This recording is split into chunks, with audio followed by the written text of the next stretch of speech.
All right, y'all. Start liking the live and start sharing. Start liking the live and start sharing. Start live and start sharing. If you're watching me over on the YouTubes,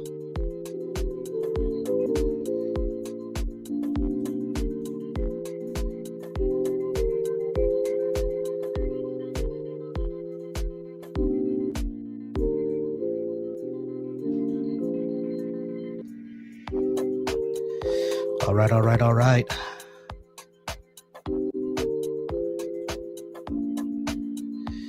All right, guys. All right, y'all's. What's goody? How's it going tonight? Welcome in. Welcome to the show.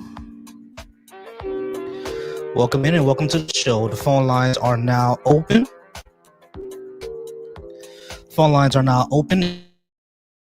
The YouTubes. If you're watching me from TikTok, phone lines is now open. Phone line is now open. What's going on with y'all? Appreciate y'all for being here.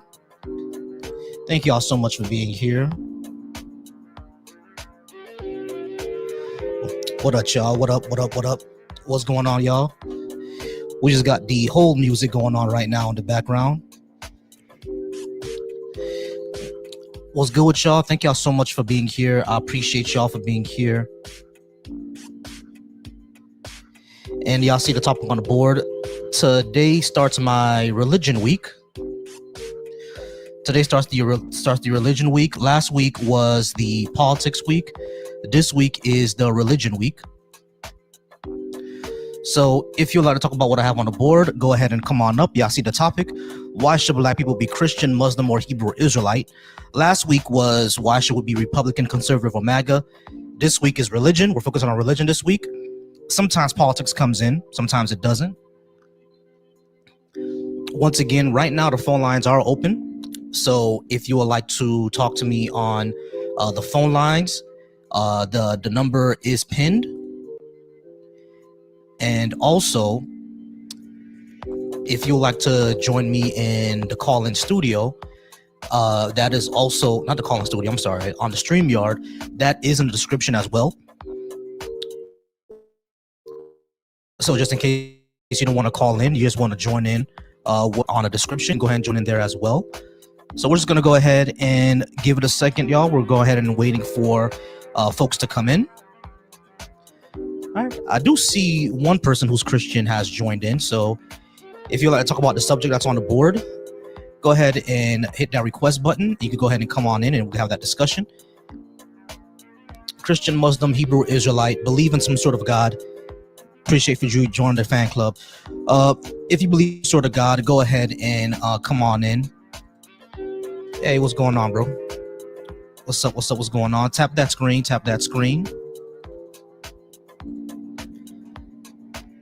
What's going on, Carl? Shout out to Carl Marxian in the building. Always here to support your boy. Appreciate you, Carl Marxian. And Carl, the fact that you're always here to support me, why don't we make you a mod?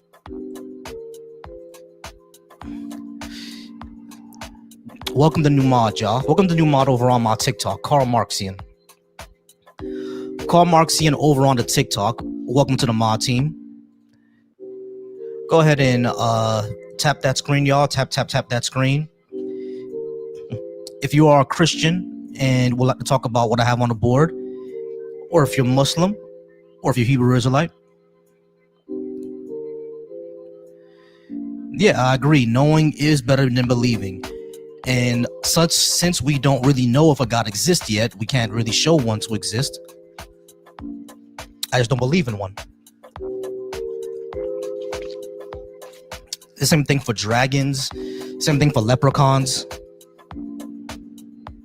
same thing for wizards, same thing for all those things.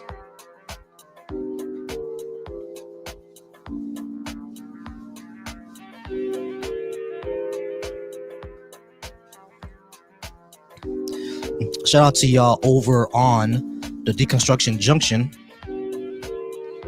I do got to give a warning though. I see someone used an R slur. Don't do that. I'm gonna go ahead and give you that one and that only one warning. Don't use the R slur. All right, y'all. So right now we're just taking opposition. If you're friendly, I'll take you on in about an hour. Hey, Unstoppable, how's it going? Unstoppable, I'll let you up in about an hour, okay? When I start running the panel, then I'll go ahead and let you up. Right now, it's only the ops. That's what we're waiting for. So you guys can go ahead and call in or join in on the StreamYard link. If I don't get anyone within like the next few minutes, then I'll just hit a reset on this live. I'll hit a reset and you guys can come back and we'll try again, all right?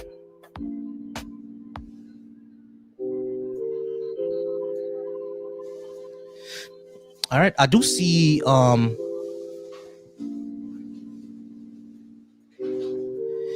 right, over on the bash, someone says I look like rainbows and sunshine.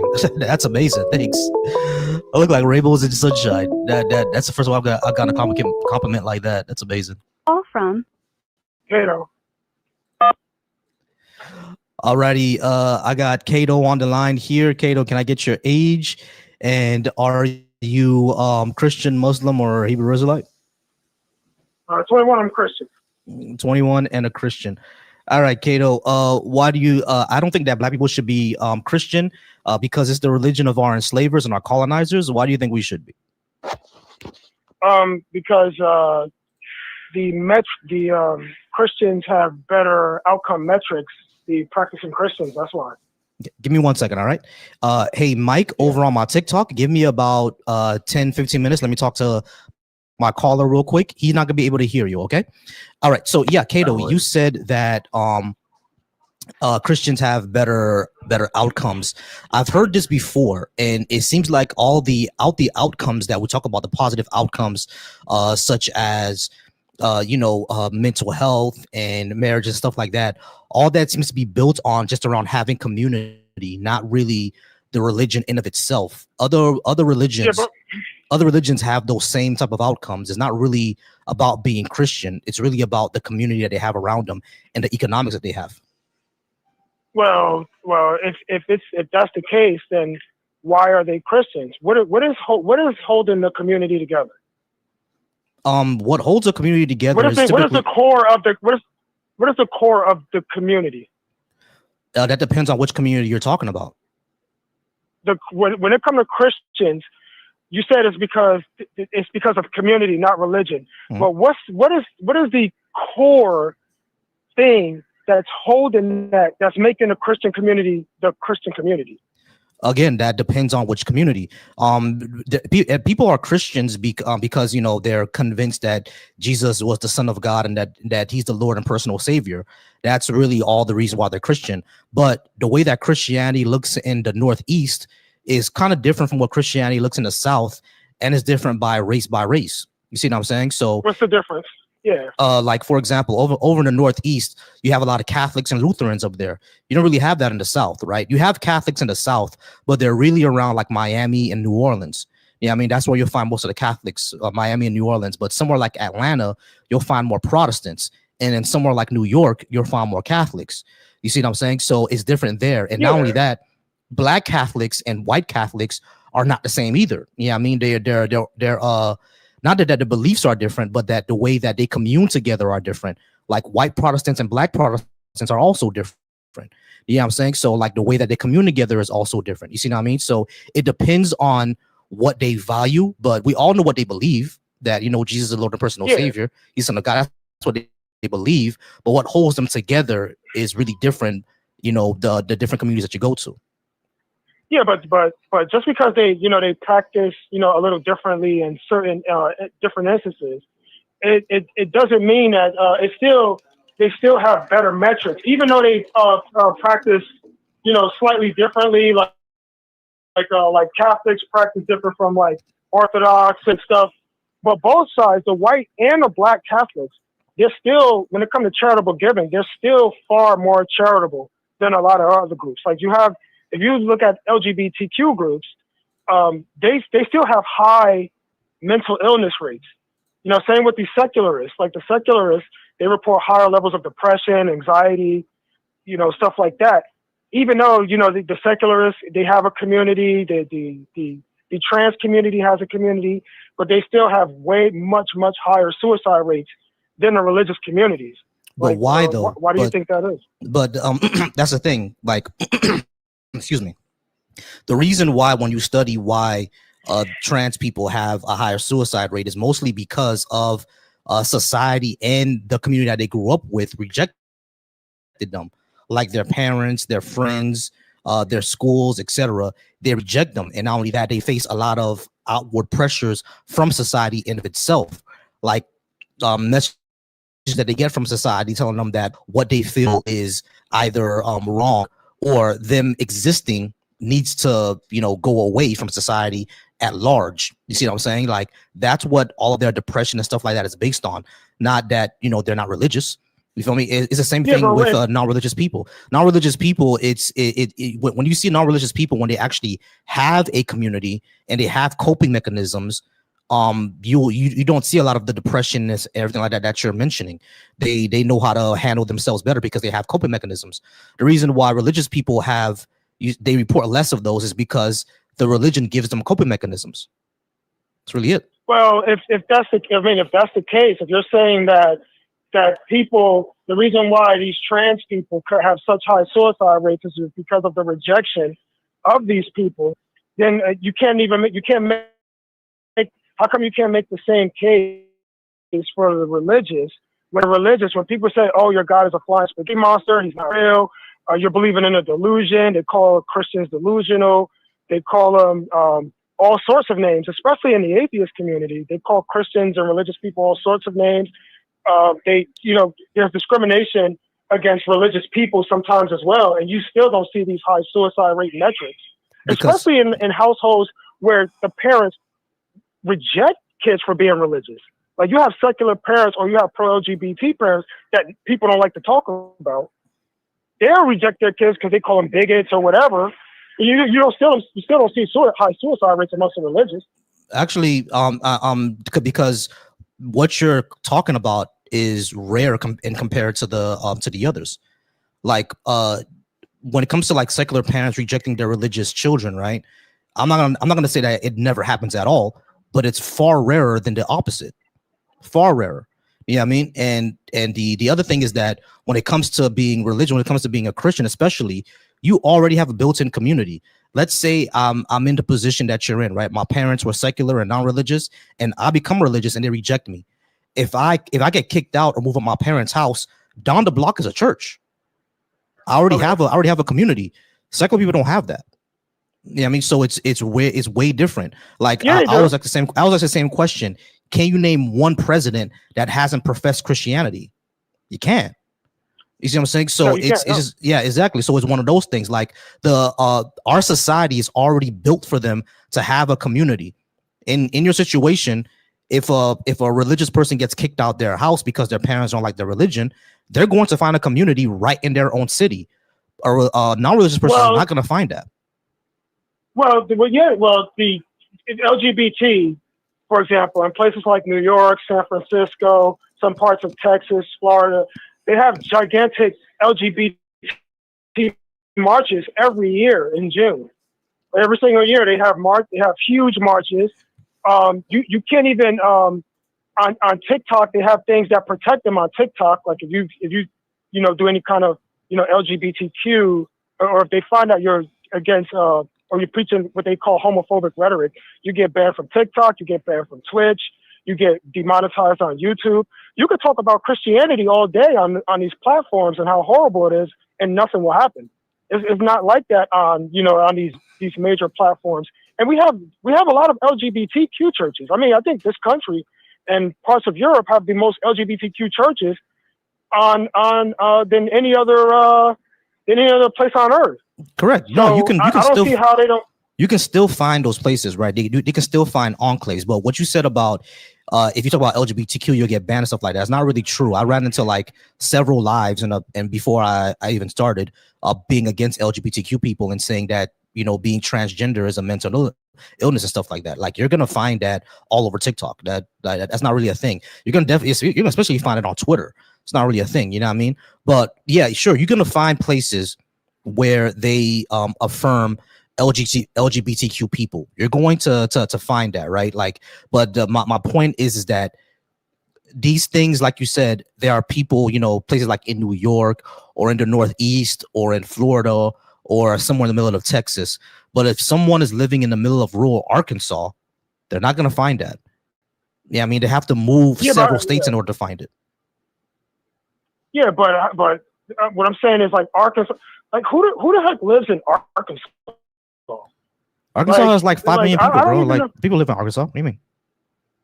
I mean, like, I mean, I guess. I mean, I'm saying like, yeah, you will find discrimination against, you know, LGBTQ people in Arkansas, but when they say, you know, Christianity has all this, and plus, when you say things like the community, that they have all this mental health because of because of lack of community, I don't really think so. I think it's just something else, like with the trans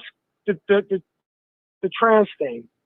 Like in some studies, after post-transgender surgery, where they say, oh, you know, we give them gender-affirming care, you know, their suicidal ideation will go down, which it does go down, but it's not like this crazy. It's not like it goes from like 80% down to like 10 or something like that. A lot of these studies, it only drops to like 43, 44%. So it's still crazy high. It's not like right, because what is the society around them? What is the society around them? Yeah, the society around them. It depends on when you. It depends, exactly. So the society doesn't still, our society is still highly transphobic, right? So it's like they don't even have protections from employment or insurance or anything like that. Like right now in some states, your insurance can drop you if they found out that you're transgender. Yeah, I mean, or a job can fire you if they found out they're transgender. That happens in a lot of states. Like the society around us is still doesn't really accept or protect them. Yeah, I mean, so it's just one of those issues. It's more than just, you know, they transition. Is how does the society react to them now? Are they actually safe? Yeah, I mean, I believe so. I mean, we're constantly getting pushback from, you know, progressive groups about, you know, religion. Like when you hear on social media, what do they talk about on social media and on the news? It's all about Christian nationalism, the threat of Christian nationalism, the threat. Which that Christian nationalism is a threat, not Christianity in of itself. Christianity in itself is fine, but Christian nationalism is pushing theocracy, and theocracies always violate human rights. There's no theocracy that's never violated human rights. All of them do. Well, I mean, let's take, for example, you said all of them violate human rights. Like, so you're saying, like, you're against like a state church or something like that? Yeah, everybody should be against the government and religion mixing. Everybody should be against that, whether you're religious or not, because it's going to violate human rights. This is something that happens every single time. There's never been a theocracy that has a good record on human rights. Never. Well, so are you for democracy? I'm fine with democracy, yeah. Yeah, so if a state that's highly religious and they decide to pass laws, you know, based on what they believe in or what the Bible says, you would have to be for that because you're democratic. No, I will still be against it because they're using their religion in order to force other people to follow it. They're just being theocratic. There's to me being theocratic with an extra step. That's all it really is. Like the state and religion should never mix. Because what you're describing is still the state and religion mixing. And we see that happen in Africa. Like they do that all the time. And we see the results of that. They pass inhumane laws. So what part of Africa? Are you talking about the Congo?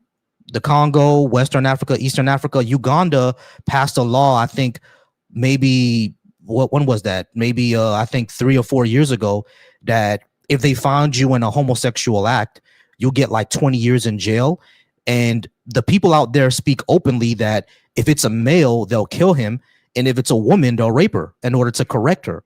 Yeah, I mean, and the police and nobody does anything about it. And it's all based off of like Christian nationalism over there.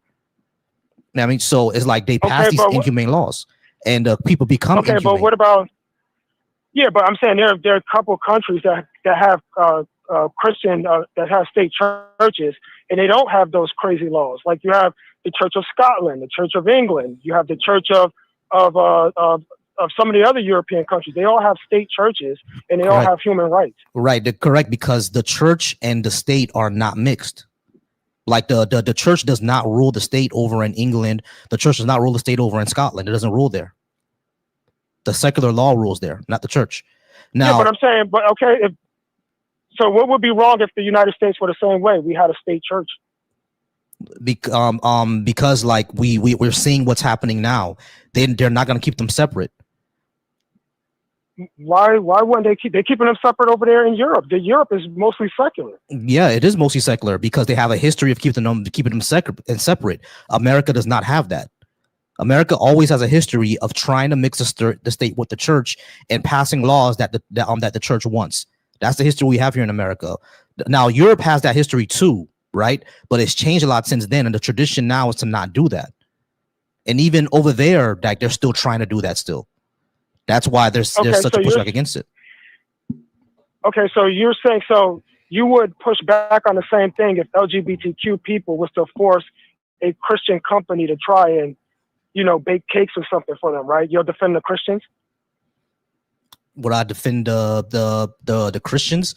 I mean, you have a right to refuse. That one's very difficult in my opinion. Are they refusing like the service like outright simply because they're gay? No, they just say it just goes against our belief. We believe that church and state is separated, and we shouldn't be forced by legislation to bake cakes for people who we deem it goes against our religion. Oh no, I would be against that because it could go against my religion to bake a cake for a black person. What's your religion? I don't have a religion, but I'm saying I'm giving an example. Let's say if someone says it's against my religion to bake a cake for a black person, we would all be against that. Well, I would question what kind of religion is this? Yeah, exactly.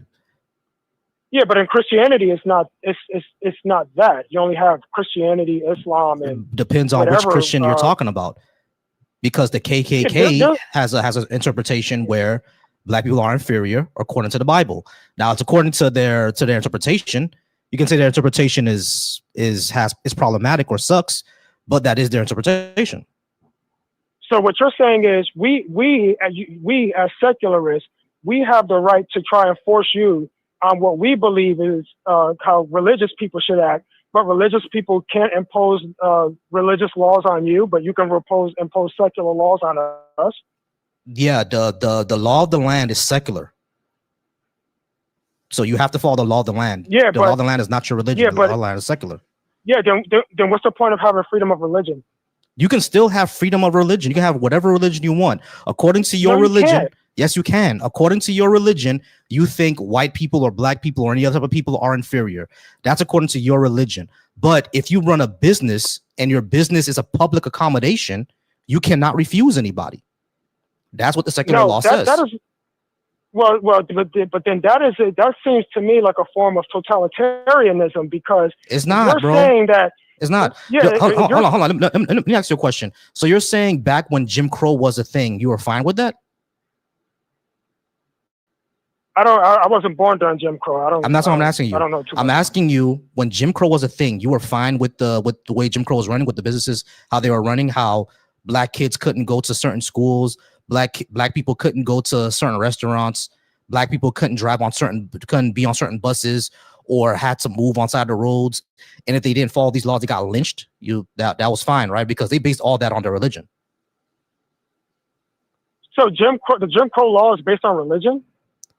Well, they're bad interpretation of Christianity. Yeah, a lot of them who argued for Jim Crow were doing it on biblical principles, or biblical principles that they believed, or like their interpretation on the Bible. Yeah, but did they get any pushback? Because it doesn't say anywhere in the Bible. This was the South, bro. This was the South. Yeah, but that's what I'm saying. They should have gotten. That would be wrong because it doesn't say anywhere in the scripture to discriminate against black people. It says love your neighbor, right?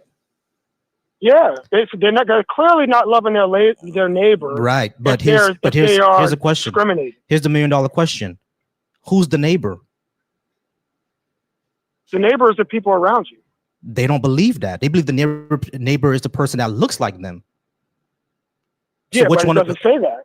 Okay, which one of you are right? The neighbor doesn't say that it's people around you either. No, the book says love your neighbor. So if you're loving your neighbor, that means it doesn't. So hold on. Wait, hold on. It's a general term. Listen to what I'm saying. Listen to what I'm saying to you. Neighbor is a general term. The way that you view that verse is that it's anybody around you. But the way that the Jim Crow South viewed that verse is that it was people who look like them.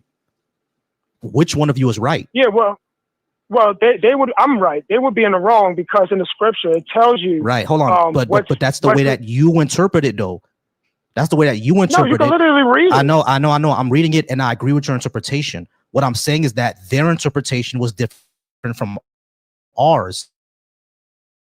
Jesus isn't here to tell us who's right. Hold on, listen. Jesus is not here to tell us who's right. So what I'm saying, and no one could told him that it was wrong. Right?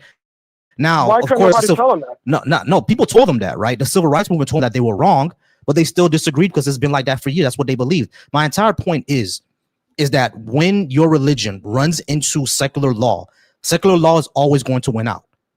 Because if you have a business that's a public accommodation, then you serve the public, and everyone's part of the public. Okay, but then if you're saying that, hey, we gotta, if your religion is against you serving LGBTQ people, and the secularists come and says, no, we don't care about your religion. We're gonna force you at the barrel of a gun to serve your religion. Then that's not freedom to us. That is almost like slavery. No, it's not. It's not slavery. Do you have a public accommodation or not? If you don't want to serve LGBT, okay, if you have a public accommodation, then you serve the public. That's just straight up and down. But if hold on, if you don't want to serve certain groups of people, then start a private club, start a private bakery. You can do that. You can have a bakery where you have to be a member, and then for you to be a member, you have to be Christian and not be LGBTQ. If you do that, that's fine. But if your bakery serves the public, gay people are part of the public, you have to serve the public. That's how it works. So you're saying that so basically it's what the secularists are saying. Yeah, you can practice your religion, but we deem on what you can practice and what you can't practice. No, you can practice what you can practice, but your business is not a religion. Your business is part of the secular state. That's what I'm saying. That's why we don't like. Yeah, that's why we don't like secular states. All right, but you're saying that your business should also be part of the religion? No, we start a business when we serve people. We start a business.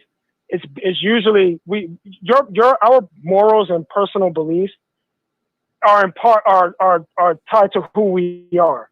So it would be like if you have a business and somebody who's like a child molester comes in and be like, yeah, man, you need to serve all child molesters, and we tell you no. That's how we look at it. Yeah, you still got to serve them. Yeah, but that's the problem to us, because we don't want to do that, because we feel that we have to throw our beliefs under the bus for a bunch of secularists. No, you don't have to throw your beliefs under the bus.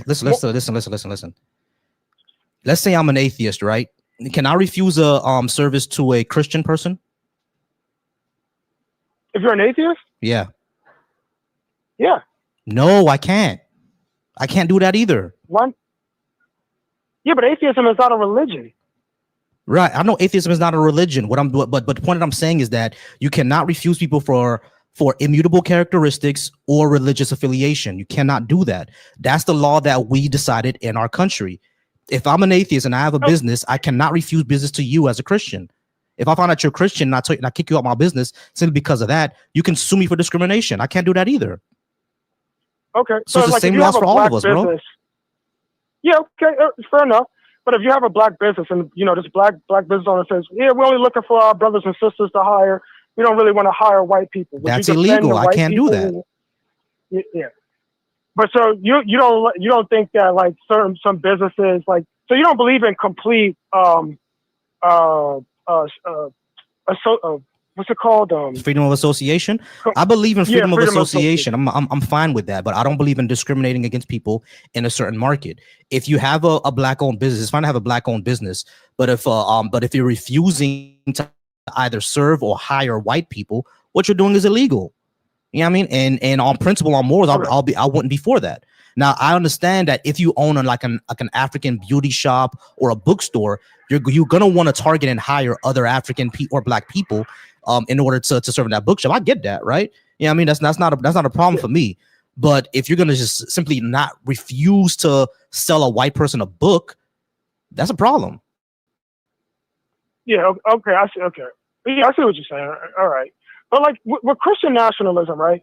Like if you think about it, if you think of the absolute extreme version of Christian nationalism versus the extreme version of like the most extreme version of Christian nationalism, what does it usually entail of? What do you think they're going to do? They're probably going what? Have you ever Maybe seen put a Have you ever seen The yeah. Go Handmaid's ahead. Tale? No, what is that? Handmaid's Tale is a TV show that's on Hulu, and you should watch it because Christian nationalism will basically be that, where women are basically enslaved to the state. Like, so you think that Christians are going to start? So you're saying that the only reason why Christians aren't going around beating up women and killing people is because of the secularism?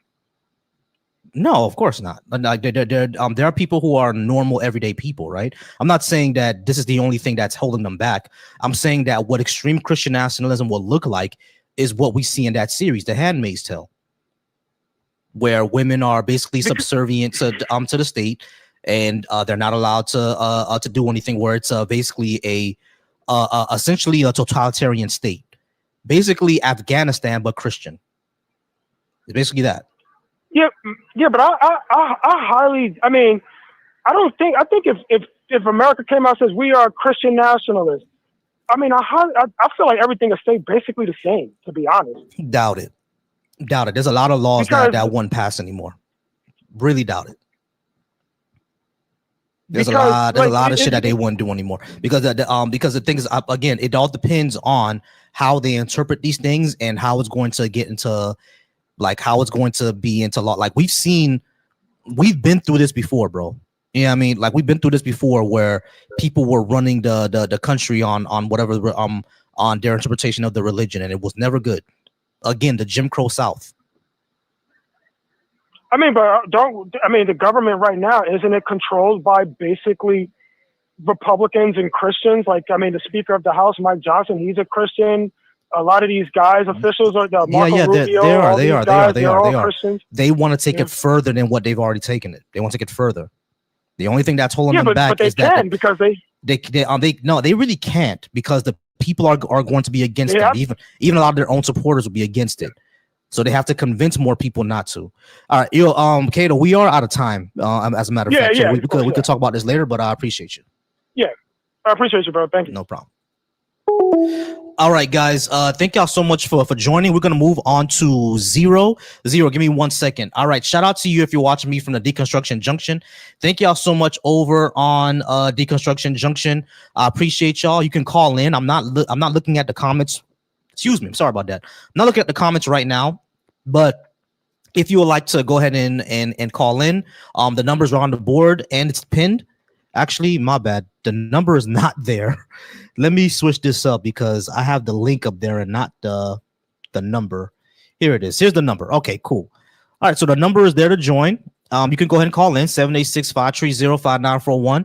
Do appreciate y'all for being here. If you're watching me over on the Bash channel, thank y'all so much watching over on the Bash channel. You guys are wonderful. And if you watch me over on the Volsy Thoughts channel, thank y'all so much for watching me on the Volsy Thoughts channel. Once again, number is pinned. You can go ahead and call me whenever you like, or join in on the StreamYard. Zero, how's it going, Zero? Are you at least 18 and Christian, Muslim, or Hebrew Israelite? I am definitely over 18. I cannot hear you. Not at all. Like, There you go. but Now I can hear you. I'm definitely over 18. All right, now you're low again. You gotta speak up, bro. My phone's bugging, I guess. What about now? That's a little better. All right, cool. So you're over 18, Christian, Muslim, Hebrew, Israelite. Muslim. You're Muslim. Yeah. All right, cool. Why should black people be Muslim? Uh, my short answer to that is I truly believe that Islam brings the solution to all the problems. You know what I mean? I don't think that black people per se should not be Muslim for no other reason than believing that creator that we should follow. Well, we can't show this God to exist in the first place, or that Muhammad got a message from him. So we can't show that to be true. But what we can show to be true is what the effects, what we see in for like not just the African continent, for black people totally, right? And I don't see any changes that have been made. The only thing I see is that we have to reject our spiritual heritage in order to follow the some Arab religion, and I'm not seeing the reason why we should do that. So, for one, like I disagree with you. I don't want to like quote just random stuff and like claiming that fact, but the first one that comes to my mind wasn't not the richest black man who ended up to be the richest man in history, a Muslim in the Muslim empire. Yeah, but so what? You said that he doesn't contribute to nothing good. Therefore, you have an empire that I didn't thrives. say that.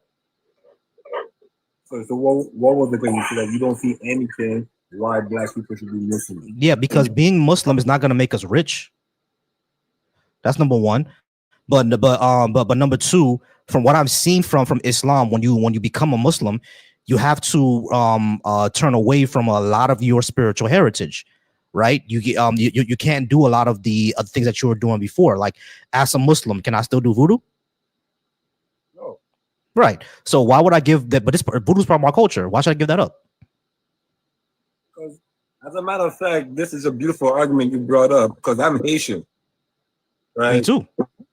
So, like I've said, So you know perfectly.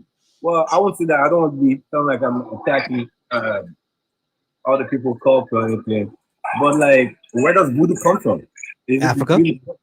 Is that something really that you consider pure? What do you mean pure? Like, voodoo came from Africa. Right? It came from Benin. Yeah. So it's like, come on. So what makes you think, okay, it's your heritage? I get it. So I can ask you the same question. What contribution does voodoo bring into a Haitian culture? Period. Oh yeah, sure. It brings community and spirituality and ancestral continuity and community continuity. Give me 1 second. Give me 1 second, Zero. Kaleem, you're on the line with me right now. Please hold. I'll be right back with you. Thank you so much. Yeah, so voodoo is all about continuity, ancestral veneration, and community, and spiritual, like, community and togetherness. So it brings that. Not only that, it's the one that inspired us to win our revolution. Not only that, it encourages you to actually do something instead of waiting around for, you know, gods or jinns or whatever to bless you. It's all about reciprocity. Like, if you ask a spirit to do something for you, you're gonna have to go out there and do something in order for that spirit to help you out. You see what I'm saying? So it doesn't mean necessarily hurt somebody, but let's say, like, if I want to, like, get a job, right? That spirit's gonna say, all right, I'm gonna help you get a job, but you got to go out there and either help this person, go apply here, do that, do a third. You have to actually go out there and do something instead of saying, oh, I need this job, I'm gonna pray 5 times to the east, I'm just gonna sit on my ass. That's a huge assertion. And the second thing I would ask you, okay, fine. Let's say that the spirit thing is quick to grow. Obviously, we don't have the same tangible values from the physical work or the spiritual work. But what are they asking you to do? They're not telling you to go apply there. They're telling you to look like you do with spiritual immorality. What's spiritual immorality? I mean, spiritual immorality. Do things that you know, blood sacrifice, like, you know what I mean? I mean, I don't like go and, like, I know, like, you know, all the stuff that include voodoo. Does that sound like something that's, like, in your heart that's righteous? What do you Like, mean do you by think righteous? Like what? like spirit lifting? You It mentioned depends. you mentioned that Haitians got the revolution, and I would say that voodoo was a part of it. Um, I wouldn't say that he was a cause, right? No, it was a major contributing factor. Well, wasn't it? Because like they didn't turn to the east and pray in order for them to get the courage to fight against oppression. They didn't talk to Jesus either. They talked to their own ancestors and their ancient gods. That's what they did, and what gave them the courage and the strength to fight against their enslavers. It wasn't the Abrahamic religions. None the Abrahamic religions have never done anything for us, bro. But voodoo has a lot of Christianity in it. It There's a lot of makes it synchronism. True, there's a lot of synchronism. You're right. so like like this is not some without that aspect of voodoo, we don't have the same voodoo. I disagree. Yeah, I mean, because voodoo in of itself is a syncretic religion. Yeah, I mean, it adds a lot of Christian elements to it, but it's not pure Christianity. No, it's not pure Christianity, of Yeah, course not. Jesus is just another spirit in the pantheon. So when you talk to when people try to address spirits, explain to me how do you know who you're addressing, what you're addressing, and what is the spirit intention behind the transaction to you in that spirit. I mean, the way that you know who you're addressing is that it's basically goes by what type of ceremony did you do. There are some ceremonies where you're going to be talking to Legba. There are some, or Samdi, actually, not Legba, Samdi. There's going to be some spirit ceremonies where you talk to Samdi. There's going to be some ceremonies where you're speaking to Urzuli. There's going to be some ceremonies where you're speaking to Oshun. It depends on what you do. Okay, so what separates them? So suppose enlighten me. Suppose I want to make a ceremony to Sandy. What would be the cause of me making a ceremony for him? Like what? How can he do I'm sorry. Let's say you want to do you're just kind of low, bro. Let's say if I wanted to do a what now? a ceremony with their Sandy? What? How does he enlighten me? How does he help me? Oh, Baron Samdi, what he wants is basically like rum. You need the color purple as well, and it has to be at nighttime. And I think you have to burn a candle and leave it outside. Okay, so what? So what would be the appeal for me to try to holler at him? Oh, that depends on what you need. Okay, so what's like people asking him for money? For money, I don't think you go to Samdi. You go to someone else. I'm not sure if it's Urzuli or if it's Yamusha. I'm not sure which one it is. But for money, it's somebody else. You don't go to Samdi for that. Samdi is more on making sure that the spirit passes to the other world. Okay, so all right. So I'm gonna ask you the same question that you asked me. We got our independence in 1804, right? When you look at the voodoo culture of Haiti, what what are the positive results that is doing for the country right now? Oh, we're not following right now. So basically nothing. But I think when we did follow it, we had more of a community. We had more of a spirit of we got to get shit done. Nowadays, since Haiti is largely Christian, it's more about tout bagay déjà bien, and Jesus is gonna go ahead and bless us, and we're just gonna wait. So I would argue, that unity is that you're speaking of and that you relate to voodoo. I would argue that unity is due to the oppression that these slaves has just recently been freed of, right?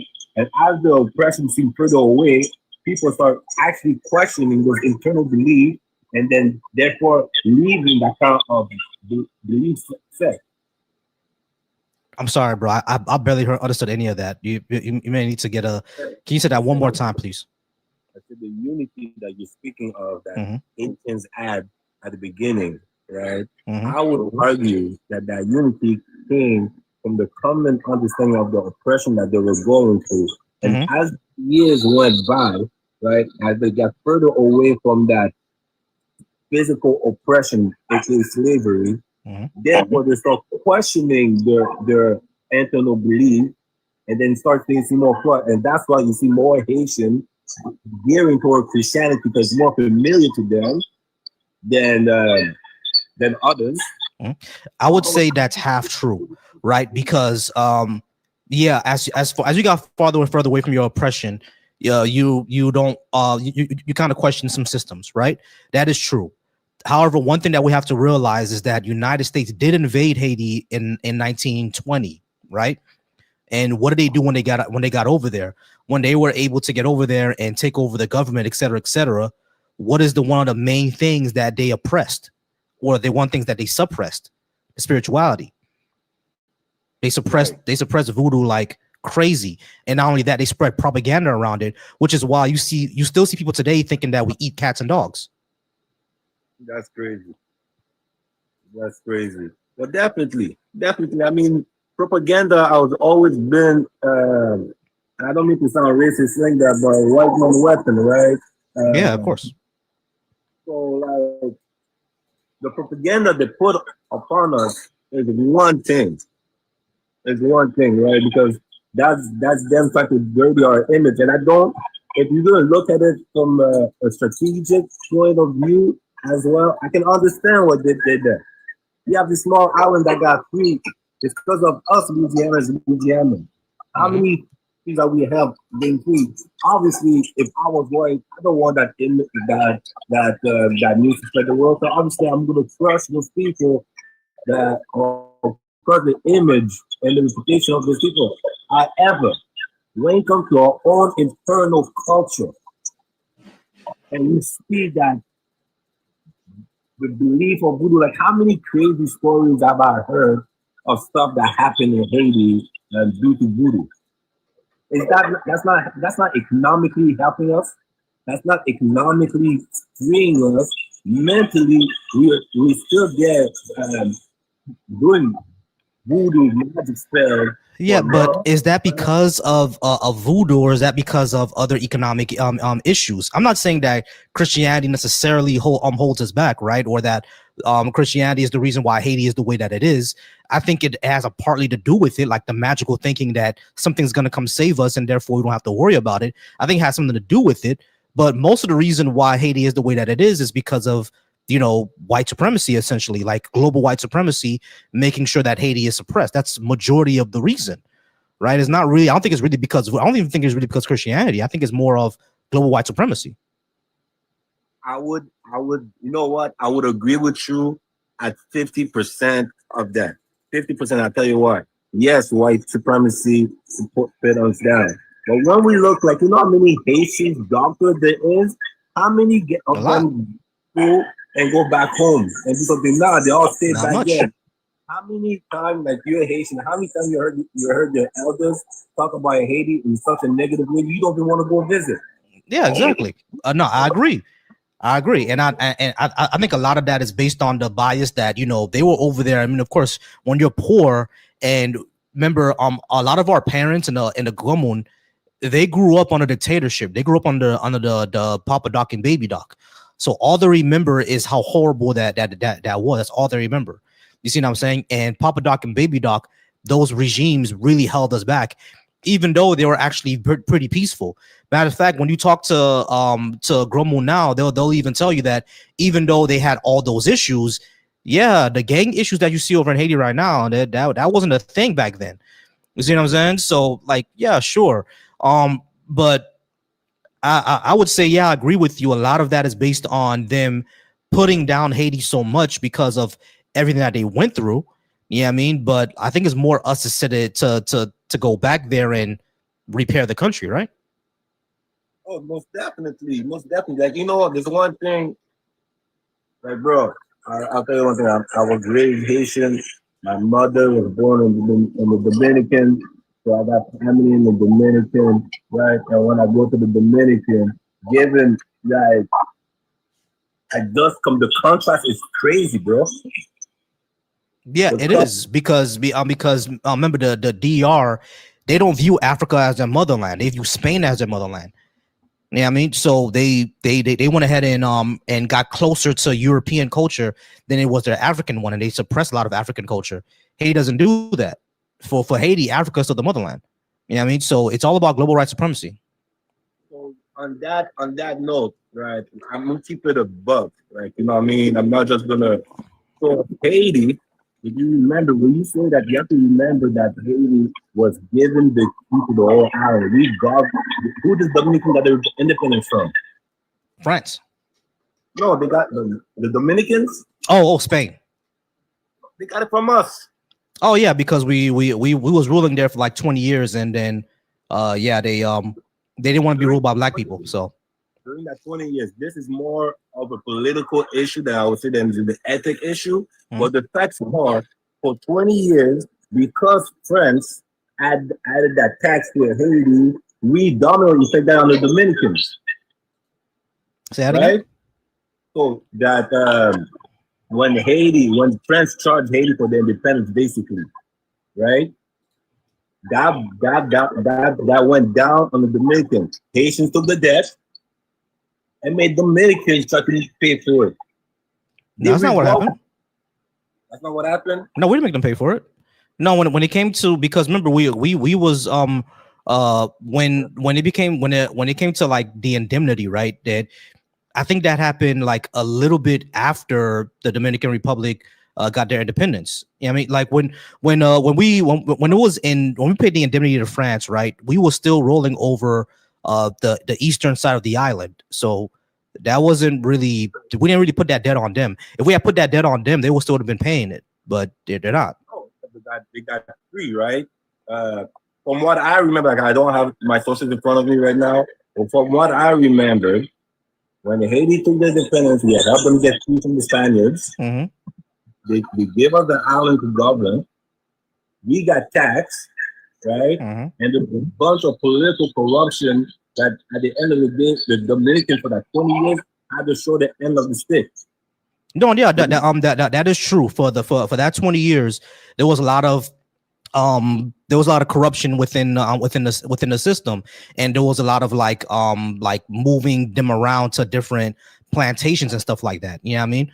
And now that is they want to get ruled by black people. So yeah, all that like happened, right? The history is not perfect. The history is not perfect. I'm not saying the history is perfect between us and Dominican Republic, but what I'm saying is that when it came to the DR, they moved their cultural heritage to be more in line with Europe than it is with Africa. And you can see that with the Trinitarios. The Trinitarios were like the three founding fathers of the DR. A lot of them, like they moved more towards Spain and Europe than it did towards Africa. And Haiti never forgot Africa. We stayed with Africa. You know what I mean? I'm not saying our rulership over DR was good or perfect or even not corrupt, because it was. You know what I mean, we have a bad history. But we are out of time, bro. I got to go ahead and call somebody else. But I appreciate you coming up. All right. Have a good night. You too. All right, guys. Once again, I appreciate y'all. The link to join is pinned. And also the number to call in is right up here. I'm going to call somebody back because they called in before. I'm going to call them back. All right, y'all. So over on the Deconstruction Junction, once again, I want to thank y'all again. We've consistently been hitting over 10K on these lives. That's amazing, y'all. Let's go ahead and clap it up for y'all. Clap it up for the Deconstruction Junction for consistently getting us to over 10K on these lives, y'all. That is amazing. I appreciate y'all. Now, listen, I'm not once again, y'all, I can't see all the comments. They go by really, really fast. Not sure what's going on, what you're talking about. But if you want to talk about what I have on the board or talk about anything that I talked about recently, just go ahead and call in. Thank y'all so much. Over on the Bash channel, the Black Atheist Skeptics and Humanist channel, once again, thank y'all. I appreciate y'all. Black Atheist Rants here in my comments. Black Atheist Rants in the building, bar in the building. Appreciate y'all. Thank you so much. Over on the Bash Cookout. It's Bash Cookout. Over on the Bash channel, the number is pinned. If y'all want to go ahead and call in, go ahead and call in. I went ahead and post it in the comments again. Over on my channel, Vossy Thoughts, go ahead and call in here. Hey country, you are incorrect. The age of the earth does not change over every 5 years. That's untrue. And Jermaine, welcome as a new member. Thank you so much. I'm going to be working on membership content really soon. But thank you so much, Jermaine, for becoming a new member. I appreciate you. Thank y'all so much for that. You're amazing, Jermaine. Thank you so much, Jermaine, for becoming a member. You guys are amazing, all right? So yeah, Country Folk Records. Yeah, that's incorrect. All right. Call from Kenanaya. All right, how's it going? Can I get your name and age, please? My brother Kenanaya. My age is late 40s. All right, Kenanaya. And Kenanaya, it means Yah has established, or Yah causes it to be. all right, so Christian or Hebrew Israelite? Yeah, I'd definitely say that I'm a Hebrew Israelite. I believe you are as well. I believe the Haitian people are as well. I had a question for you. Sure. This question, is it something that you're really pondering, or something just to kind of get views? Oh, something kind of get people's viewpoints on the question. Because when it comes to like the entire Hebrew Israelite thing, right? Because like you said that you believe that you're one and Haitians are one, etc. But when I check my DNA, I see that my haplogroup is from the African region, not the Levant. You know what I mean? Like our genetics are older than theirs, our languages are older than theirs. So it's not like we're not those people. Like we're from Africa. So why should I be thinking that I'm from this Levant region? Okay, so let me ask you this. The Levant area, is that would you separate that from Africa? Yes. Why so? Because it's distinct. Like it's historically distinct, it's culturally distinct, it's linguistically distinct. At least from Western Africa, definitely. The Hebrew language. Mm-hmm. That's considered an Afro-Asiatic language, right? Mm-hmm. Most of the languages that are in sub-Saharan Africa would be, considered also, they call it Niger Congo languages, but if you look at them deeply, you will see that they too are Afro-Asiatic languages. No, not necessarily. They don't have the same roots at all. Like the Niger Congo languages don't. Now the northeast, northeastern Africa, like Aramaic and Ge'ez and Somalian. Yeah, those languages are more Afro-Asiatic, and somewhere like Chadic languages. Chadic, yeah, they're Hausa is an Afro-Asiatic language. Hausa? No, Hausa is Niger Congo. That's not Asiatic. Yeah. Well, it's not like I've studied that extensively. However, I look at the travel journeys of most of the people that are from Western Africa, and they will tell you that they don't originate there. You've got many people, different ethnic groups that are in Western Africa that will tell you that they migrated from. Some of them will tell you that they migrated from Baghdad. Some of them will tell you that they migrated from Aswan, which this is how we get the Soninke people, which is a bastardization of Aswanic people. Now there was a very large population of Hebrew Israelites that resided in Aswan. These people left that area and formed the Empire of Ghana. And other kingdoms as well in West Africa, all along keeping many Hebrew customs that are still kept today in many parts of West Africa. Which customs are those? Which people are those? Like, because we just can't. Okay. The EV people of Togo, Ghana, and parts of Nigeria, you have the EV people or Iwi people. They have a custom of naming the child on the 8th day, circumcising the child on the 8th day. This is an Abrahamic custom. A covenant that was handed down to Abraham's descendants. Even let's look at the Haitian people and where they come from. If you look at the history of the Dahomean kingdom, it reads much like the Book of Kings and Chronicles. The way that the kingdom grew, the way that the kingdom also dispersed. Also, we were told in the scriptures not to set up mounds, but and what would happen if these mounds were set up? You know, these mounds being places of worship, where they would set up shrines and things of that nature and make sacrifices. I'm sorry, wait, because there's a lot that we're going. We have to go through these step by step, because it seems like you're mixing up a lot of things, right? Because the Iwi I'm people. talking about the fond. I'm Right, talking about the fond when I referenced the last thing. Yeah, I know, like because when I did my testing, I'm also fond. So like when we're talking about the Iwi people, right? Naming their child on the birthday on the 8th day, that is true, but the Iwi people and the Hebrew people are literally not the same people, because one of them predates the other. Can you guess which one predates the other? Well, I would disagree with you. If you're going to tell me that the Iwi people outdate the Israelite people, They predate them, yeah. Yeah, but like, so where do you get that information from? Get it from like genetic testing. So who did they test in regards to the Israelite side? Who did they test? Yeah. So you're saying that one predates the other, so you should have the dating for both people, and you're not going to have that. No, they have it. They have the haplogroups.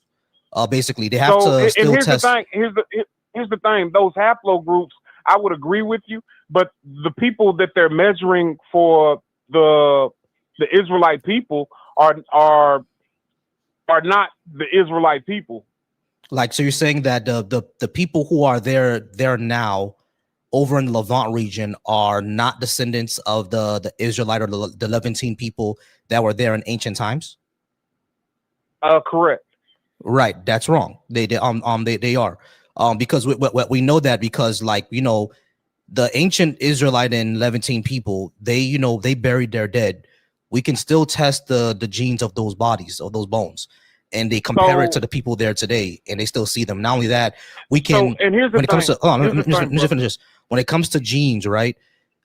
You can test how many mutations are on that gene, and if you can test how many mutations are on that gene, you can go back in time. I'm sorry, not go back in time. Let me say that better. When you test how much mutations are on a gene, you're basically looking at how much years have passed.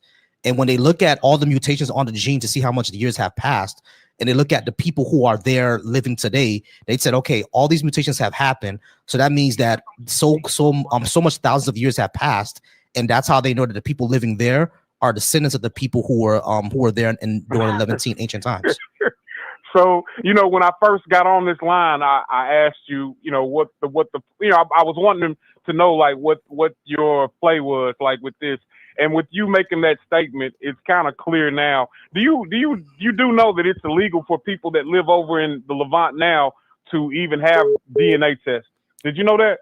That's only in the genocidal state of Israel. Everybody else can do it.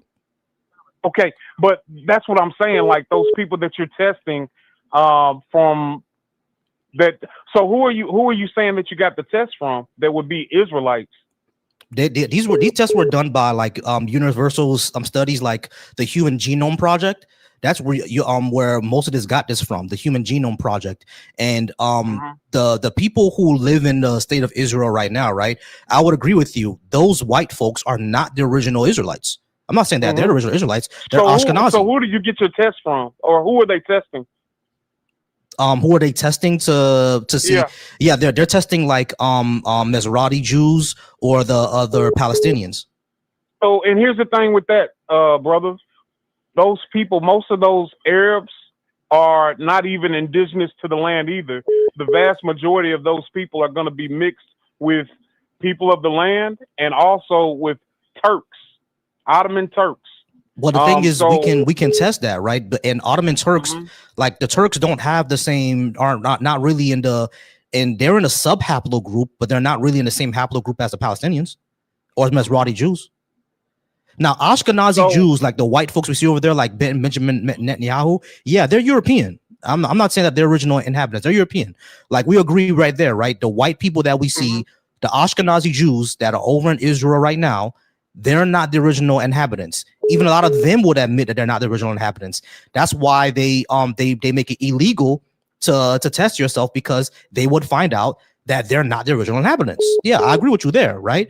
But the original inhabitants, like the Maserati Jews, the Palestinians, the Lebanese people, folks like that, they're the original inhabitants. I'm sorry I apologize feel like I'm cutting you off. No problem. But when you make certain statements about the Palestinians being indigenous to the land, that's inaccurate also. They haven't been. Now there are some people that are in the land that are what they call them Afro-Palestinians. And they will tell you that their descendants have been there, or that their ancestors have been here hundreds of years before the Arab Palestinians. And they don't have the same haplogroup as the Arab Palestinians, man. Right. Their haplogroup is from Eastern Africa. And that's another good point that you're making. And this is a controversial subject, but some people would even argue about whether or not the Levant is actually the land of Israel. Have you heard that argument? No, I haven't, but I don't think that would be a good one to make, because like we have archaeological evidence that ancient Judah was there, right? So why would it not be? So how do you have that?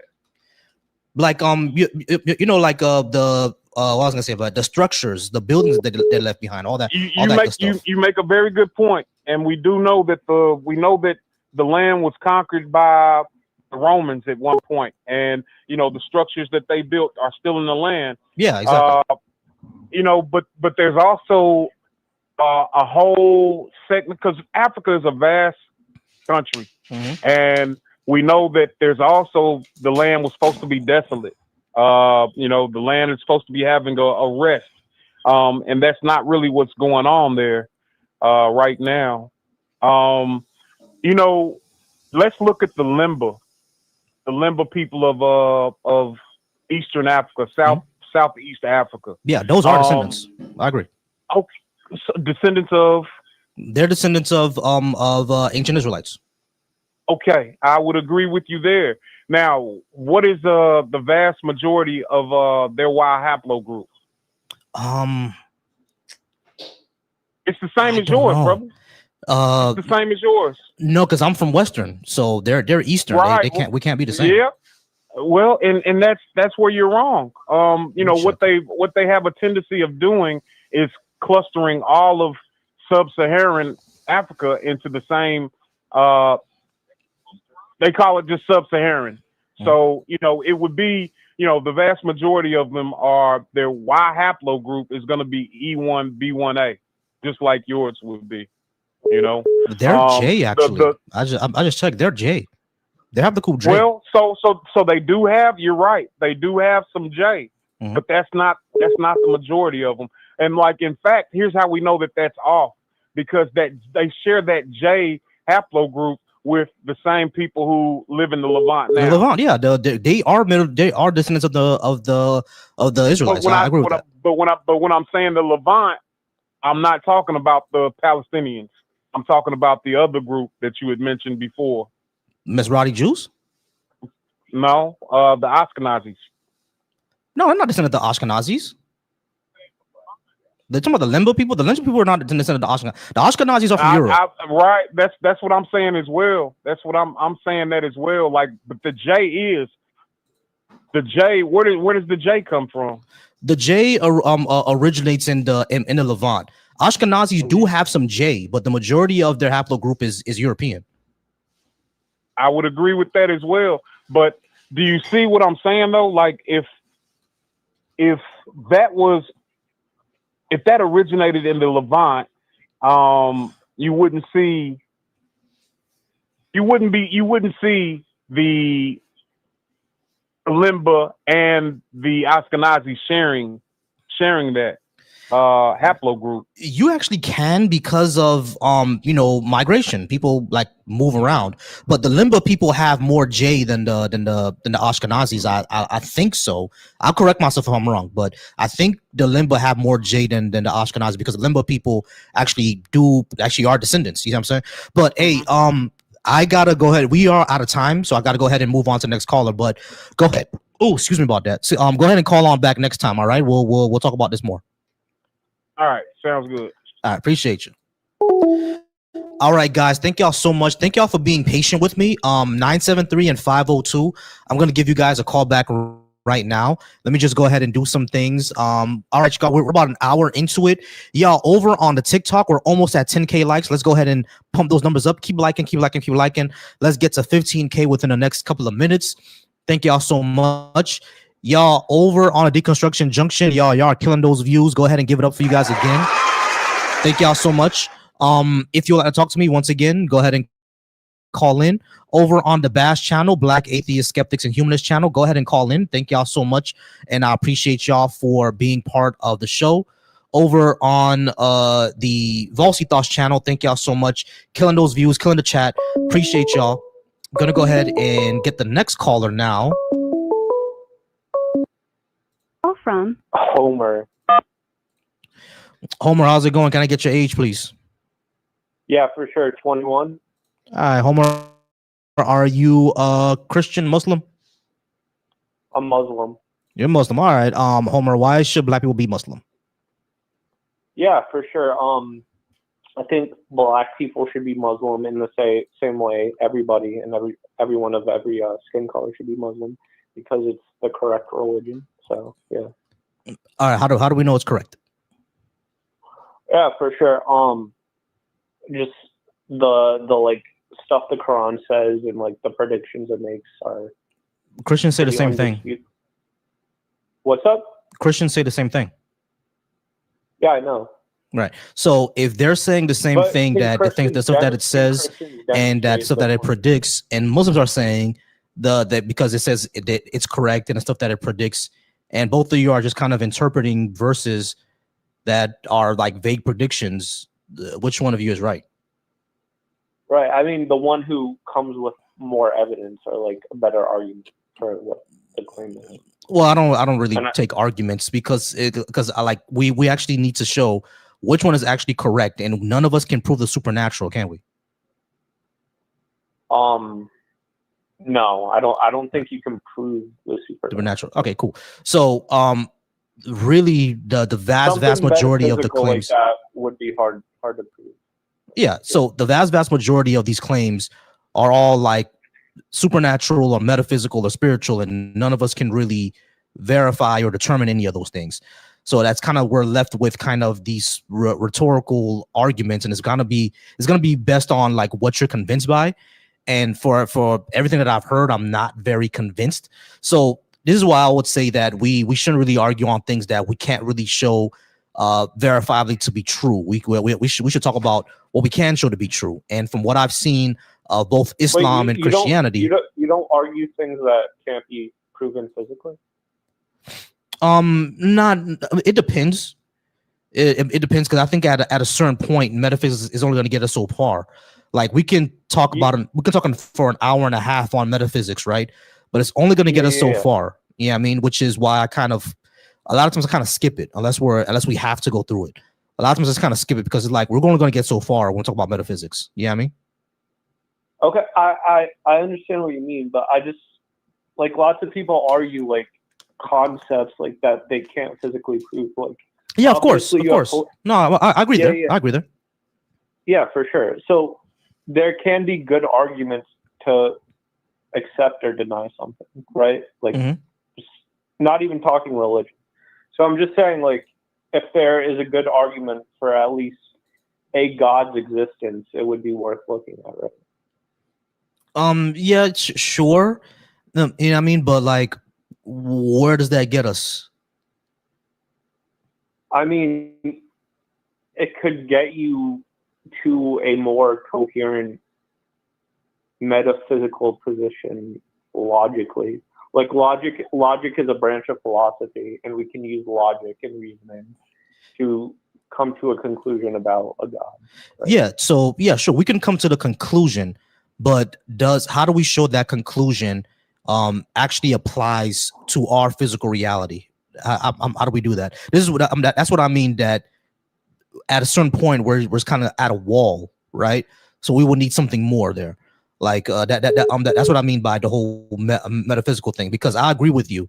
You can come up with arguments that do conclude in a being existing, but how do we then show that that being now applies to our physical reality and not simply a concept that we made up? You see what I'm saying? So that's why, like, I don't want to like ruin your entire thing, right? Like, because I know metaphysics is a big thing for religious people, but it's always one of the reasons why I'm like, okay, we can go through all that, but I how do came up we? here willing to have the conversation, so you're not really ruining it. No, I'm willing to have the conversation. I got you. Oh. No, sorry. I was just gonna. Oh shit! What was I gonna say? Oh yeah, I was gonna say either it's true or not, and either it happened or it didn't happen, right? So, I mean, if a God exists in our reality, then that would be something significant and something like we'd want to find out. But I mean, have you read any like philosophers talk about it, like God? Like professional philosophers? Yeah, like William Lane Craig. William Lane Craig. Okay. I mean, he's kind of more of an apologist than like a philosopher. Oh, like okay, I see what you mean. There is one. He goes like around. Thomas Aquinas. Oh yeah, guys like that. Yeah, I've had to read Thomas Aquinas before. Yeah, but anything modern, probably not. I'm hearing more secondhand. I haven't heard them in particular. Gotcha. But I'm sorry. I interrupted you. Go ahead. I'm sorry. No, it's fine.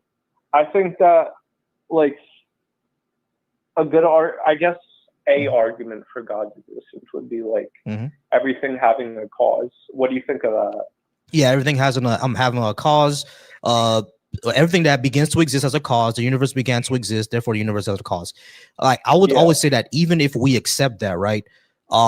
There's still multiple hypotheses, and the hypotheses or the conclusion that people who use argument usually come up with is, God is the cause, and if they don't say like some sort of God, they usually say like a personal God like exists in Christianity and Islam, like that specific one. But there are other hypotheses besides that, right? How do we know that the cause wasn't some sort of impersonal fundamental reality or process that we simply don't understand yet with our current knowledge of physics, right? These are all conclusions, even with the entire contingency argument. These are all valid conclusions to that. So then we get to a point of, okay, now how do we figure out which one is right? And I don't think more arguments is going to get us there. We're just going to keep hitting walls on, okay, how do we know which one is right now? Because we're going to hit probably more hypotheses. So that's why I kind of skip all don't give me the entire argument. What's the conclusion? And then we could talk about, okay, how do we separate your conclusion from my conclusion? Like, for example, your conclusion for this contingency argument, it's the God of the Quran. It's Allah. Cool. Right. And then that's another thing you have to prove. How do you know it's the God of the Quran? How knows God is out of the Quran? So, and because I would say, okay, another conclusion to another hypothesis like conclusion is it's basically the cause of the universe is a impersonal, impersonal fundamental process that we may not really know yet, right? That could be the conclusion too. Which one of us do we show is right? What do we do after that? I think after that, you're kind of, if you're talking like physical evidence wise, you're kind of at a dead end, because I've said before, and I think it's reasonable to say that like the metaphysical or like what exists like outside of our natural world is going to be like impossible to prove like evidence wise. So I think after that you're kind of like stuck at a dead end unless you want to take more arguments. You know what I mean? Right. But that's why I say that that's what metaphysics leaves us at, right? So if we're stuck there, then that means that the metaphysical part of the conversation, we necessarily have to move to something else, because like you said, where we can't really show. We're kind of conjecturing. Yeah, I mean, we only got so far. So what would we have to use something else like historical or scientific or something like that. Now, when it comes to historical, I'm pretty sure you're gonna I'd look into the Quran or look to Prophet Muhammad, right? Now, Prophet Muhammad, sure, he existed and he had an experience, and he said it was the Prophet Gabriel. None of us can go back in time, so we can't validate that. So we need more on how do we know that the Prophet Muhammad was a miracle maker or anything like that, right? Like what would you think is how to ask this question? What makes you think that the Prophet Muhammad actually did have the supernatural experience?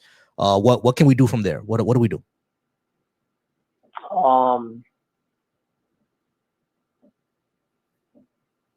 Yeah, that's a good question.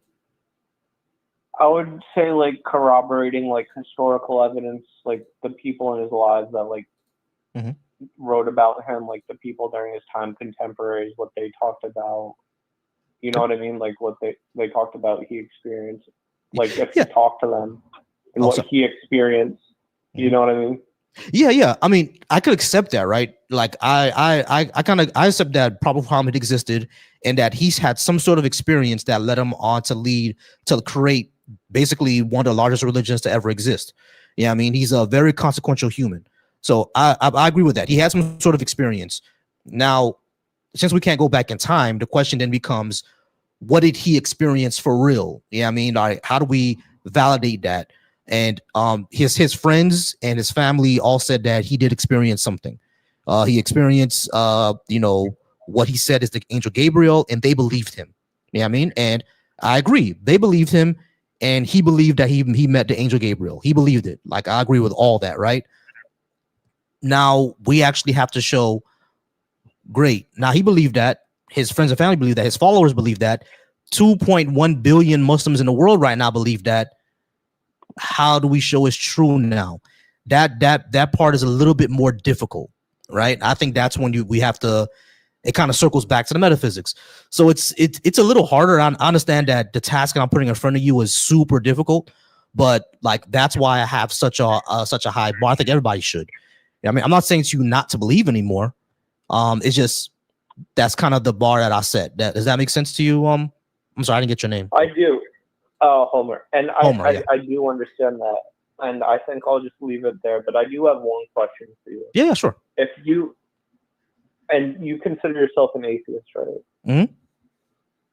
Yeah. Well, would you just consider yourself that because like you haven't heard any convincing argument for God, or like?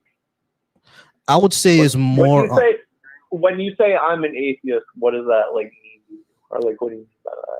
That means I'm unconvinced that a god or any gods or the supernatural is actually exists or is real. I'm just unconvinced. Okay. There could be a time where I am convinced. Like, let's say, you pray, right? And you say that, Allah reveal to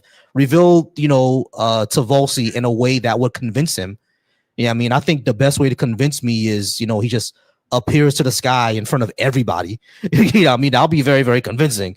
But let's say if that were to happen tomorrow. Okay, I'm convinced. Yeah, it's real. Allah is real. I would say that tomorrow if that were to happen, like that would be convincing, or some other way to convince me. But right now I'm just unconvinced. That doesn't mean I can't be convinced in the future. But right now I'm just unconvinced with any evidence or arguments that people bring up. That makes sense, Homer? Yeah. Okay. Fair enough. I appreciate it. Not a problem. All right, guys. Thank y'all so much. I appreciate y'all. Once again, I like to have these conversations. I don't want to force y'all to not believe. It's all more about, the critical thinking part about it. All right. You guys, I appreciate y'all. Thank y'all so much. Over on the Deconstruction Junction. Right now, we are killing it. I appreciate y'all over on Deconstruction Junction. Over on my channel, Volsi Thoughts. Shout out to y'all as well. We are killing it there. And over on the Bash channel, the Black Atheists, Skeptics, and Humanist channel, over on Bash, we are killing it there as well. We killing it tonight, y'all. I do appreciate it. We're at 13K likes on the TikTok right now. Yo, I have a gift goal up. Please gift your boy. I appreciate you. Anima, thank you so much for being here, Anima. Solver, shout out to you for being here, Solver. Andre, shout out to you for being here, Andre. Keep tapping the screen. X, thank you for following me. Shout out to my my mod, Resist. Resist, thank you so much for being an amazing mod and sharing this out there. Y Weed, thank you so much, Y Weed, for being an amazing mod and sharing it out there. And Rimbles, you're always here. You're always helping us out. You're always in the chat. Thank you so much, Rimbles, for being here in the chat. McTime, I see you over on Deconstruction Junction. Thank you so much for being over there as well. I'm going to go ahead and give someone a call back because they were in the queue. Let me get them call back right now.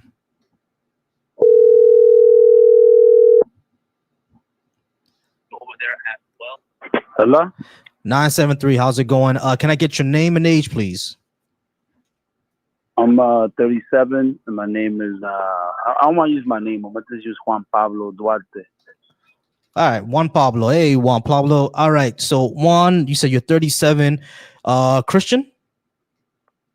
I'm Muslim, alhamdulillah. Oh, I've never met a Hispanic Muslim before. That's kind of cool. All right, cool. How's it like being a Hispanic Muslim?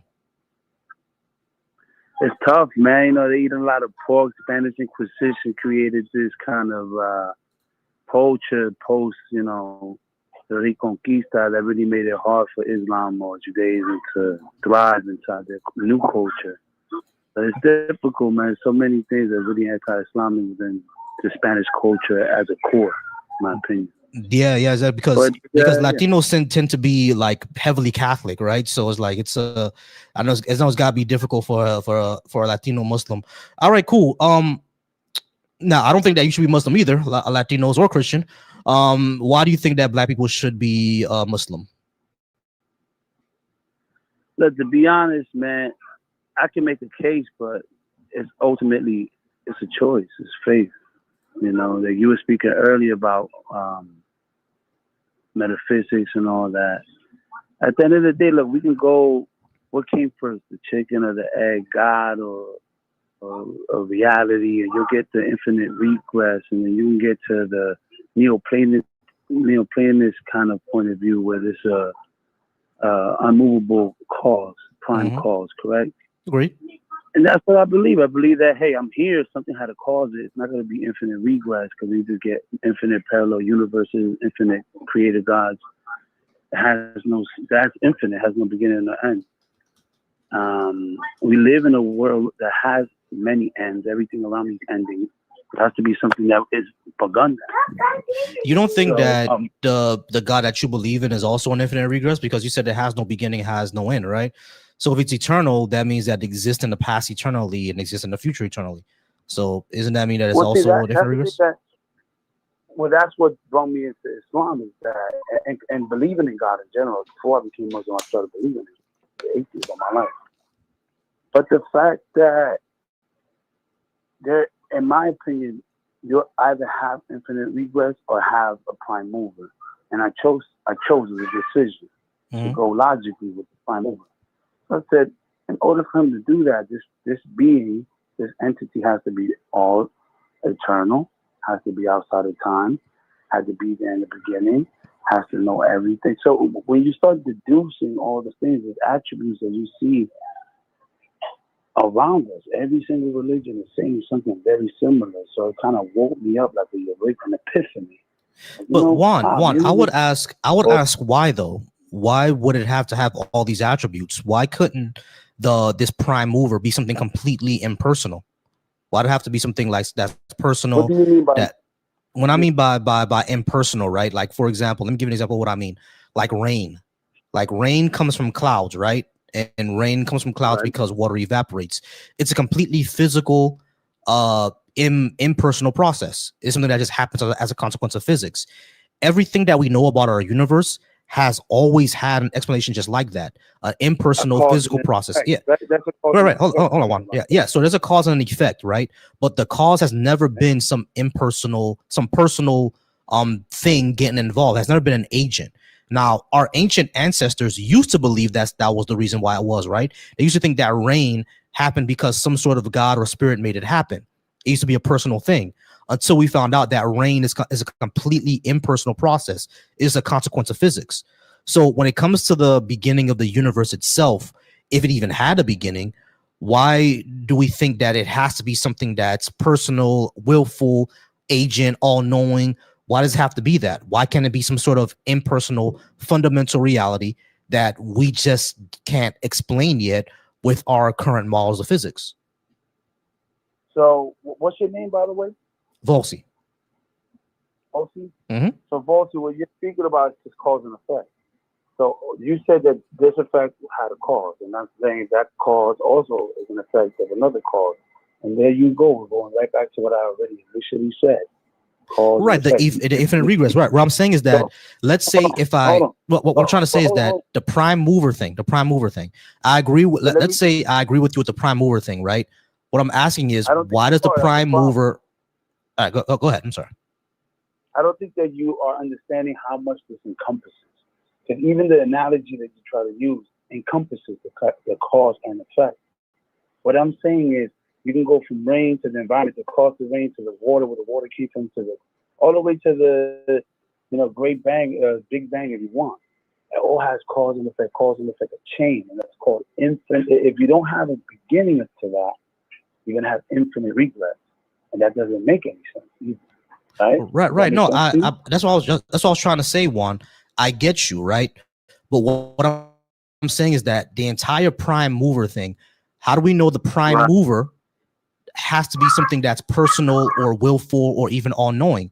Why can't it be something that's impersonal and something natural that we don't understand yet? Why can't it be that? Okay, so it can't have anything. It can't be an effect. This thing.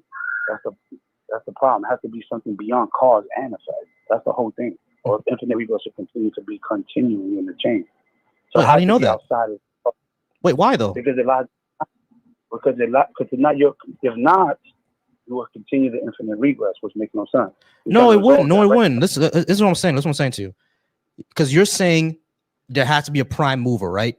But you're also saying this prime mover has all these personal attributes. What I'm saying is that I'm bringing you in. Wait, hold on. Listen. Well, listen to what I'm saying.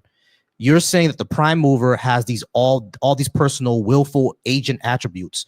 What I'm saying is that even if there is a prime mover, why does the attributes of that prime mover have to be something personal or agent-like? How come it simply can't be something that's impersonal and fundamental that our current model of physics can't really explain yet?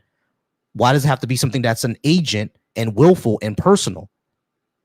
Well, it's precisely because of that. It's precisely because it's outside of this material realm, this empirical realm. All right. So what I'm saying is that what I'm postulating to you is that it's also outside of this material realm. It's just not personal. Again, I have to tell you to explain what you mean by personal. You're saying like it has a personality, right? Because that's what you're saying. You're saying that it's all knowing. It's that I'm anthropomorphizing this exactly. You're anthropomorphizing it. What I'm saying is I'm not doing that. No, I'm not, and it's against my religion, by the way. So what I would say, what I'm trying to say. So let me just kind of get like a little land this plane, right? So what I'm trying to say is this: logically, right? This thing that existed before time is outside of time, right? So it will be eternal. Yes or no? Can we logically deduct that? It existed outside of time? It literally exists outside of time, so it has to be eternal. Yes or no? How does something exist outside of time? Because it's outside of this whole loop, this circuit that we got going in the series from cause and effect is outside of it. How do we know that? Because we're logically getting there. That's why we're calling it the prime mover, the first mover. Right? No, that's just we're just kind of guessing wildly at the moment. I mean, but let's just go assuming that we're again, we are at the end of the day. If you don't want to take the faith, fine. It's a faith. I'm talking about Islam. Believing in God is all a faith. It's something that you use trust for. But I would argue that you using trust yourself. You're trusting that there is no God. You're trusting that there's no way to know. There's trusting that we just got here randomly. You're using a lot of faith and a lot of trust yourself. I'm using it the other way around. No, not necessarily. I'm not trusting that there is no God. I'm saying that I'm unconvinced that there is one. Do you think there's a God? Yes. Right, but that's not trust. Being unconvinced is not trust that there isn't one. I'm just not convinced. You're not convinced. So the threshold is so hard, it's so high for you. You said it's so high. You're afraid to take that leap of faith. I'm not afraid to take anything. Like if you provide me evidence, then sure, I'll accept the evidence. But simply saying that things had to start, so it's an impersonal, disembodied mind that exists outside of space and time. Now I'm gonna really question that. I'm like, why should I believe that? I don't know what it is. The part of the faith of Islam is that we don't know that. We can't even perceive that. We have 5 perceptions that are very limited, that create electrical impulses and neurotic reactions and all this stuff, and we cannot even imagine. Wait, I thought Islam believed in the God of Abraham. Yes, yeah, we believe in the same God that Abraham believed. Yeah. So that's a personal God, Yahweh, No, or Allah in Arabic. no, I think you got that confused. No, it's not a person like a God that's like a person. No, it's not. I'm not saying he's a person. I'm saying it's personal. As in Personal, like me and you speaking. So God doesn't speak. Okay, so Allah doesn't speak to anybody. So look, I'm trying to say, I'm trying to see where we can go logically deducing what God is, right? Okay. So you tell me if there is a prime mover. Tell me about it. What would it possibly be using your maximum output? Use all of your brain power. What could it possibly postulate for me? I don't know. You don't know. You have no answer. No clue. No clue. If there is a prime mover, I have no clue what it is. It could be something impersonal. It could be personal. It could be an alien. It could be genies. I have no clue. Okay, so the prime mover began time and Memorial began space, everything, correct? Right? It'll be before all that, right? The prime mover began time. I'm not sure if time. I'm not sure if time. If there's a such thing of time not existing. That's what I mean. Look, I think, this is why I'm skeptical of skeptics. You know, you get so skeptical, we can't even move to the next step in this kind of thought exercise because you're overly skeptical. And I'm not trying to attack you. I'm just saying from my experience. So let's just land the plane. Mm-hmm. My whole thesis is this: there's a prime mover. Mm-hmm. He started time, material world, everything. He's out. So by default, logically, he's outside of time and all that. There are many, many legends, myths, stories, wives' tales, religions, ancient, done, dead, some that have been revived, ones that are present, that speak about such a being. So to me, I said, wow, this whole time I'm thinking this is all mythology, but there's something there. There is a prime mover, in my opinion. There was a leap of faith at some point, and it's obviously a leap of faith because look, you're at that. I took you to the point, and you're saying, no, I'm not jumping there. I'm not saying there is. So it is a leap of faith. I get it. You're not jumping. I jumped. I get it. But for my opinion, why I believe and why I think other people should believe, which is the question that you're postulating, correct? Mm-hmm. I am saying that if you logically think about it, being outside of time, right? You have to be outside of time. You have to know everything that's going on. You have to be able to perceive all that because he's bigger than all that. He's created everything in existence, right? So he had to be all-knowing. He created every single kind of power that I can think of. So he's all powerful by definition because everything that I consider power or control, he created that. He created everything. He's all knowledgeable, all powerful, outside of time, eternal, etc., etc. So since this already aligned, we have a problem here. Yeah, but let me just land this little thing. Just because I get it, bro. I've heard all this before. That's what I'm saying. I've heard this before. But we have a problem here, bro. Outside of time is not logical. How does anybody do anything? Because you said that he created. How can something create without time? You need to you need to move things. Time is just something that we perceive. Time is something that we just perceive anyway. Yeah, we're perceiving time. I agree. We perceive time linearly. Now, are you saying that this thing perceives time?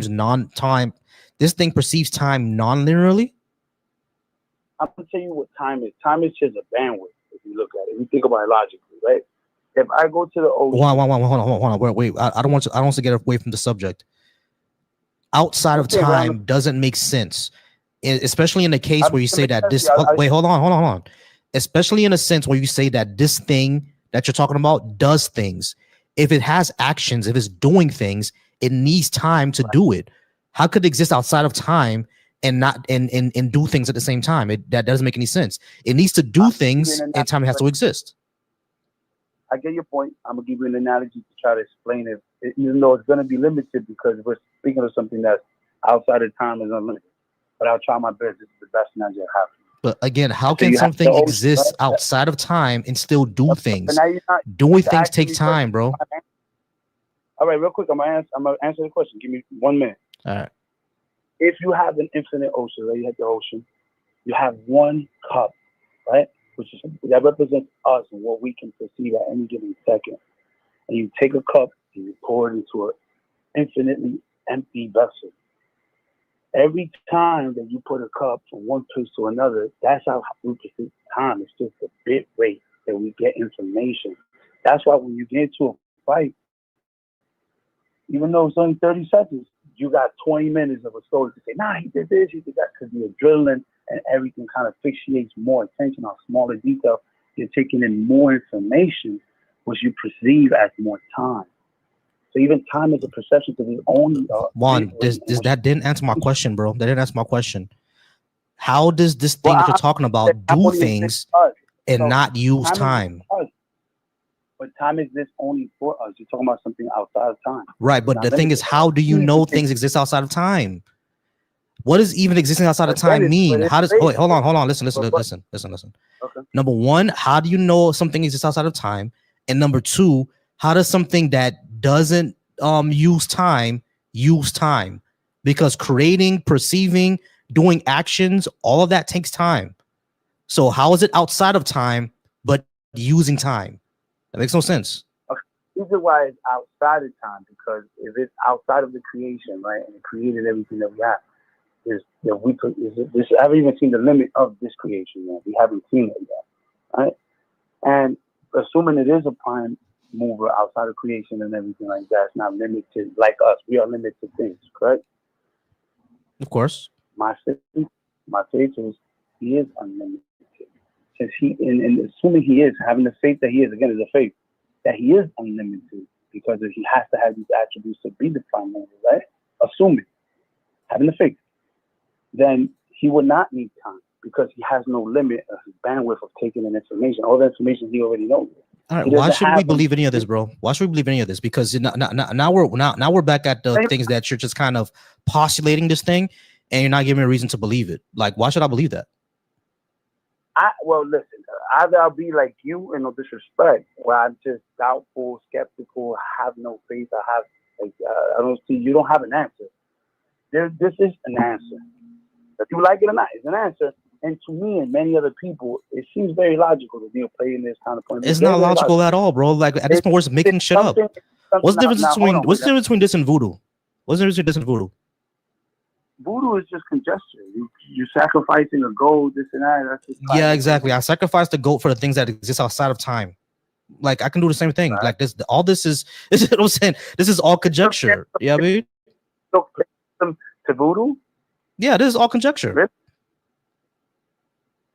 You're comparing putting somebody's soul into a goat and then killing the soul.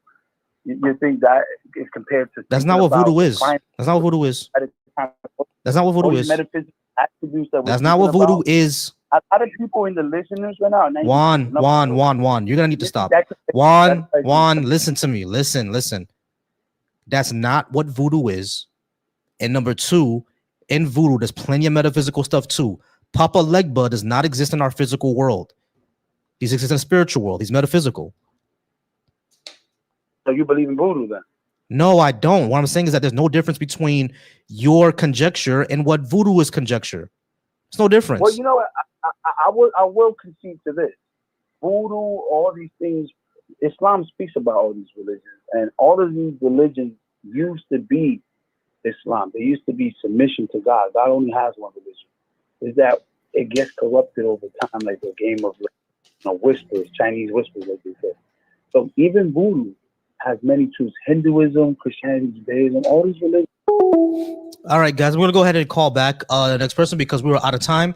I appreciate y'all for being here. Once again, over on Deconstruction Junction, you guys are amazing. Go ahead and keep the chat going. You guys are great. over on my channel, Volsy Thoughts. I appreciate y'all for being there. You guys are great there as well. Keep the chat going. Thank y'all so much. All right, and over on the Bash channel, the Black Atheist Skeptics and Humanists channel, you guys are amazing there as well. Call in if you'd like to talk to me. All right, appreciate y'all. I got one more person to call, and then we're gonna end it off for the night.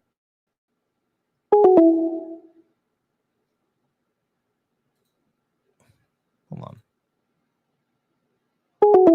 Oh, okay. Well, I guess the person doesn't want to talk to me anymore. All right, y'all. I'm going to go ahead and close out the phone lines. We're going to go ahead and end out the night. I don't think I have any more guests. We don't have any more guests over here on the TikTok side. We had people who did request up, but they, excuse me, are not there anymore. Let me invite Mike back in because Mike did request before. I told him I'll be right with him, but he ended up dropping. All right, y'all. Over on TikTok, we did hit 16,000 likes. We hit 16,000 likes over on the TikTok. Thank y'all so much over on TikTok for helping me hit 16,000 likes. Over on the Bash channel, thank y'all so much for watching me on the Bash channel. We almost got to that 1,000 views tonight. I appreciate y'all over on the Bash channel. Over on my Volsy Thoughts channel, thank y'all so much for being there that night. Same thing, we almost hit that 1,000. Thank y'all so much for being there. Go ahead and keep liking and keep supporting. Keep the conversation going. Thank y'all so much. You guys are wonderful. I'll be back tomorrow. Now, tomorrow night is going to be a short stream, y'all, because me and wifey are going out. So it's going to only be an hour and a half. I'll be here around 6 o'clock. I'll be here early around 6 o'clock tomorrow night. And it's going to be a really, really quick stream. Really quick stream. Probably about an hour and a half because we're going to be going out. We have date night tonight. Once again, appreciate y'all over on the Volsy Thoughts channel. You guys are amazing. Appreciate you, Jermaine, for becoming a new member. Shout out to the new member, Jermaine, y'all. I'm putting him on the screen right now. Shout out to the new member, Jermaine. Appreciate Jermaine for being a new member. Thank you so much, Jermaine.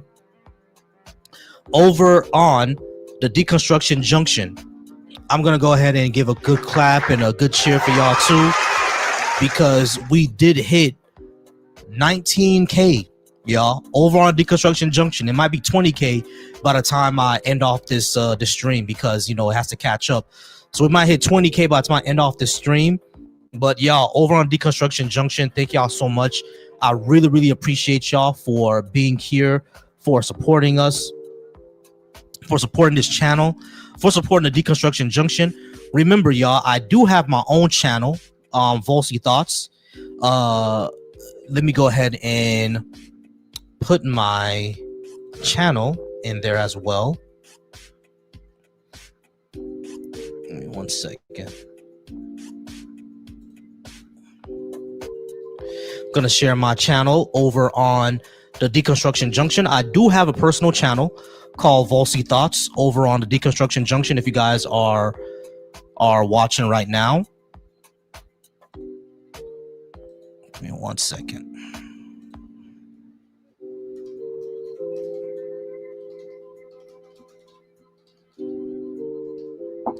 All right, gotta save that.